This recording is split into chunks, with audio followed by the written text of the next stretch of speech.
দেখেন ওই যে ছাগলটা কিনে আনছে, তো সবাই দেখার জন্য ক্লাস তো আইছে। দেখেন ছাগলের কত মায়া, ছাগলটা অনেক সুন্দর না?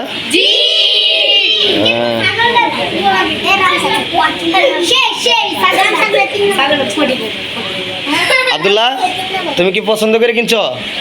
তোমার পছন্দ? এই যে দেখেন ওর পছন্দ, দেখি দেখি ছাড়ো, আব্দুল্লাহর পছন্দ। তারপর সকলে যেহেতু পছন্দ হয়েছে, আমরা সবাই মিলেমিশে পরে একত্রে হয়ে কাপলা কুপলায় মনে করেন যে ছাগলটা জব করে এলাম। জবাই করার পর সকলে সাইডে দিয়ে দেখতেছে, তাই তাদেরকে তুলি নাই, ছাগলদের তুললাম। এরপরে মনে করেন যে গোস্ত বানাইলাম। আমি সব হুজুরে বললাম যে হুজুর আমার তো ক্লাস আছে, তাই আপনি একটু ছাগলটাকে ছিলান। উনি সব কিছু ছিলাইলো, সিলাই পরে গোস্ত টোস্ত বার করে তুই গেল। আমার ক্লাসের পরে আমি আমার হুজুরে ডাকতেছে, বলছে যে হুজুর আসেন, হাড্ডিটি কুবাই দেন, আপনি তো খুব কুবাইতারেন।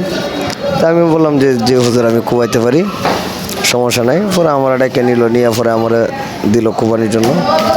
আমিও কাবলা কুবলায় মনে করেন যে উল্টা পাল্টা কুবাই সব কিছু সব সমান করে দিয়ে তুইয়া ইনশাল্লাহ হলো। দেখতেই পাচ্ছেন আপনারাও, ওরা ধরা উল্টা পাল্টা কুবাইতেছি সব গুন্ডিয়া। আমার সামনে যারা আইতেছে এটি কুবাইতেছি, দূরে বেঁধে যাবে পারি কুবাই মনে হয় কাবলা কুবলায় কাজটা শেষ করার চেষ্টা করলাম।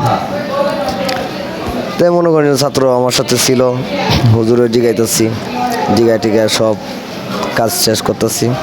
আমরা সকলে মিলেমিশে মাদ্রাসায় একটা ছাগল শেষ করলাম কাবলায় কুবলায়।